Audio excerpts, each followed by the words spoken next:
Bossman with Richard Ranch, and y'all have to check out this cool generator. It's a GENMAX tri-fuel. This thing is electric start or pull rope. It'll run off of gas, propane, and natural gas. This thing has a 6 3/4 gallon gas tank. I got the propane hooked up to it. Go ahead and turn the propane tank on. Press my power button. Okay, let me press my electric start.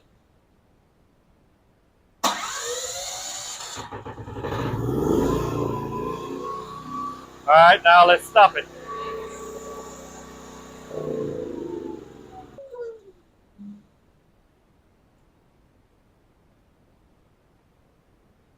And the good thing, it's portable.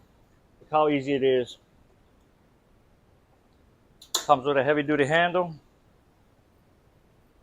Move it any direction you want.